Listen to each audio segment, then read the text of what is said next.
ప్రభువైన యేసుక్రీస్తు నామములో హృదయపూర్వక వందనాలండి. ముందుగా ఇంత మంచి సమయాన్ని ఇచ్చిన తండ్రైన దేవునికి ప్రభువైన క్రీస్తు ద్వారా కృతజ్ఞతాస్తుతులు చెల్లిస్తున్నానండి. అందరూ బాగున్నారండి. వాక్యం చదువుకొని ప్రార్థన చేసుకున్న తర్వాత పాఠంలోనికి వెళదామండి.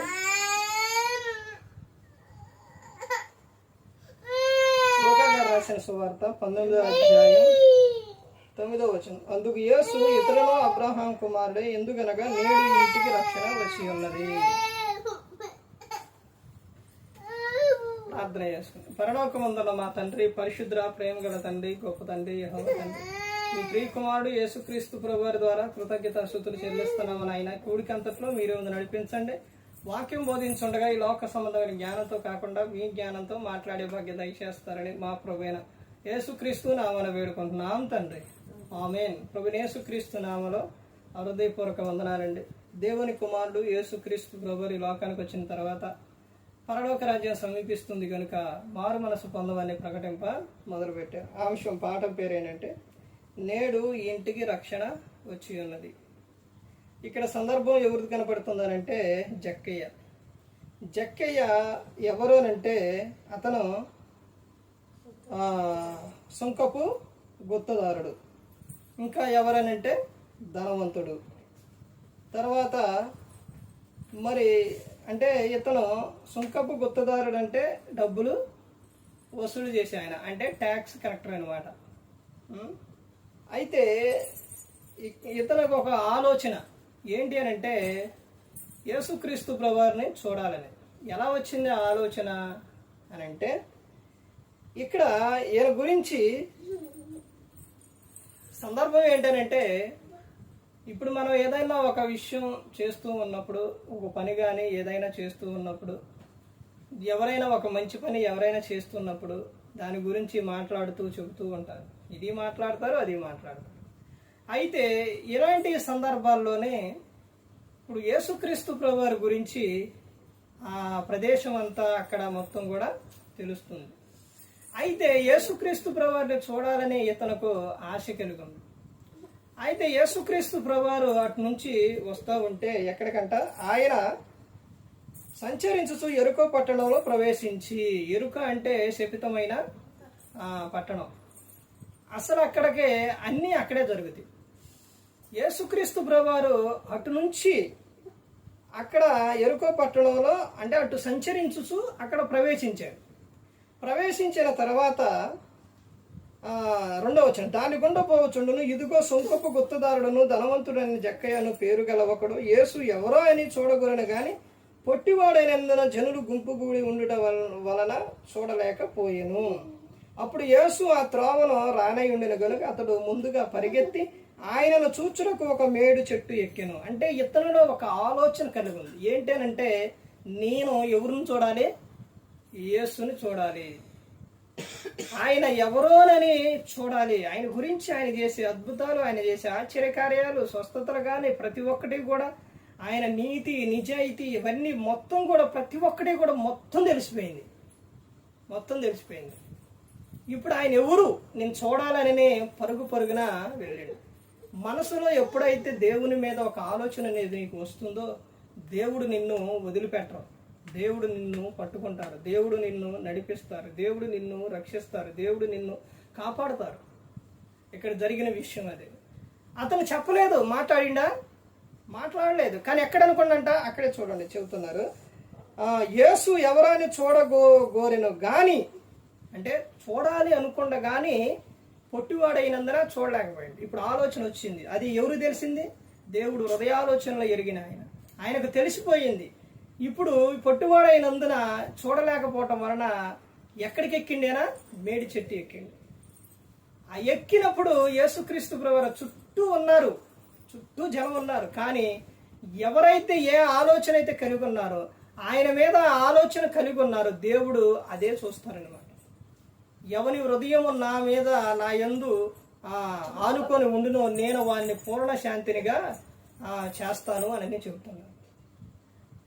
ఇక్కడ ఈయనకి యేసు ఎవరో అని చూడగొరిన ఆలోచన వచ్చింది. చుట్టూ అంతమంది ఉన్నారు, ఎవరిని ఏ ఆలోచన కలిగి ఉన్నారో మరి.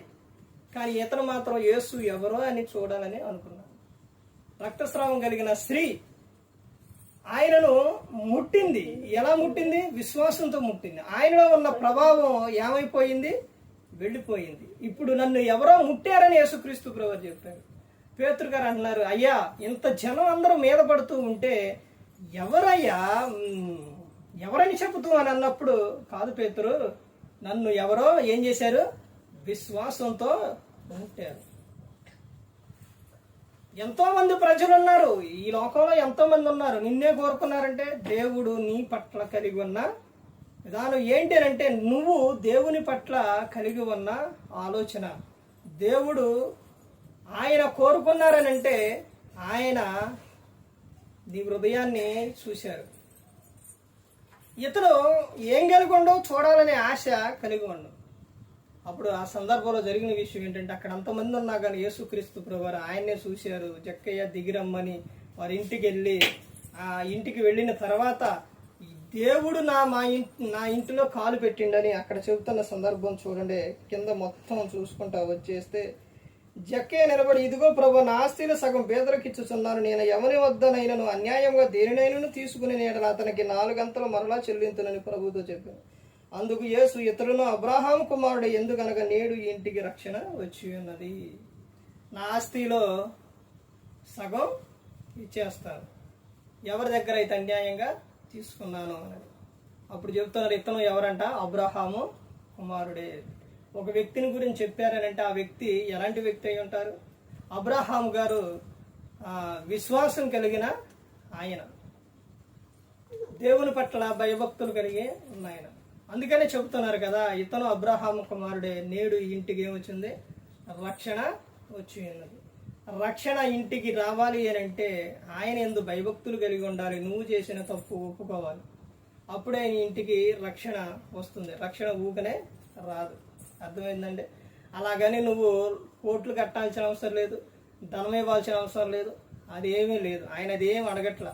నువ్వు చేసిన తప్పు ఏదైతే ఉందో దాన్ని ఒప్పుకో, దాన్ని కప్పుకో. మాకు ఒప్పుకుంటేనే నీకు నీ ఇంటికి రక్షణ వస్తుంది, కప్పుకుంటే ఏమి కూడా రాదు అనేది చెబుతున్నాను. ఇప్పుడు ఆ జక్క ఇంటికి రక్షణ వచ్చి ఉన్నది అని నేడు అంటే ఇప్పుడే వచ్చి ఉన్నదని అంటే తాను చేసిన తప్పు ఏదైతే ఉందో దాన్ని ఒప్పేసుకున్నాడు.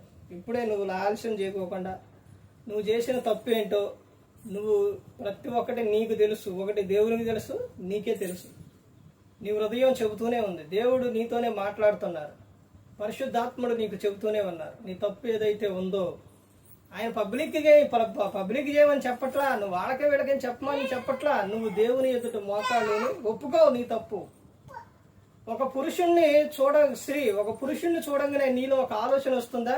ప్రభు ఈ ఆలోచన వచ్చిందా? క్షమించు. ఒక స్త్రీని చూడంగానే ఒక ఆలోచన వచ్చిందా? క్షమించు ప్రభు అని అడుగు. అలాగే దాన్ని అలాగే ఉంచుకో. మాకు అలాగే ఉంటే ఏం జరుగుతుంది?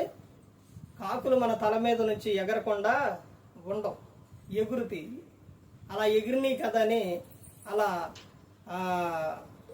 వాటిని అల్లికోకుండా, అలా వచ్చినాయి కదని అల్లించుకోకుండా అలాగే ఉంచితే అవి ఏం చేస్తాయో తెలుసండి? గూడు కట్టి గుడ్లు పెట్టి పిల్లలు చేస్తాయి. అర్థమైందండి? ఒకటే ఏమైపోయింది? ఒక కాకి ఏమైపోయింది? ఎన్నో కాకులు అయిపోయింది. దీని సందర్భం ఏంటంటే, నీలో ఆలోచనలు వస్తాయి, అనేకమైన. ఒక ఆలోచన వచ్చింది, ఆలోచన రాగానే దాన్ని తీసేయి.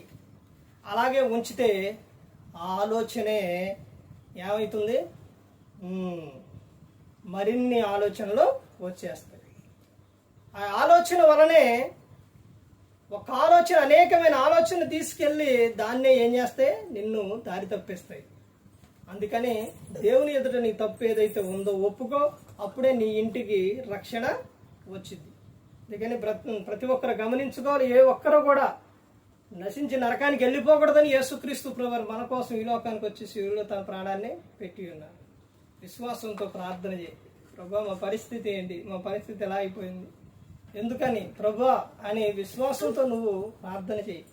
ఈ రోజున కుటుంబాల్లో స్త్రీ కానీ పురుషుడు కానీ ప్రార్థన చేయకపోవటం వలన, విశ్వాసంతో ప్రార్థన చేయకపోవడం వలనే అనేక సమస్యలు, అనేక బాధలు, అనేక ఇబ్బందులు ఇవన్నీ కూడా జరుగుతున్నాయి. జీవితంలో ఎప్పుడైనా కానీ దేవునికి ఒంటరిగా నువ్వు మొరపెట్టుకున్నావా? ఒంటరిగా నువ్వు ప్రార్థన చేసావా? ఇది అని నువ్వు చెప్పుకున్నావా? ఎప్పుడూ కూడా నువ్వు ప్రార్థన చేయవు, ఎప్పుడు దేవునికి ఏది చెప్పుకోవు. ఎలా? ఒకసారి ఆలోచించు. నీ తప్పు ఏది ఒప్పుకోవు. ఎలా? నేనేం చేశానండి, ఏం తప్పు చేశానండి అని అనుకుంటున్నావా? నువ్వేం చేసావన్నది నీ దేవునికి తెలుసు, నీకే తెలుసు. కాబట్టి ప్రతి ఒక్కరూ కూడా గమనించుకొని, ప్రతి ఒక్కరూ తెలుసుకొని దేవుని ఎదుట తప్పులు ఒప్పుకున్నప్పుడు ఇంటికి మనకు రక్షణ వస్తుంది. మరి ఈ విధంగా నిలబెట్టి మాట్లాడించిన తండ్రి దేవునికి కృతజ్ఞతాస్తుతులు చెల్లిస్తూ, ఇంతవరకు శ్రద్ధగా ఉన్న మీకు ప్రభు పేట నా హృదయపూర్వక వందనాలు చెల్లిస్తూ ఈ మాటలు ముగిస్తాను. అందరికీ వందనాలు.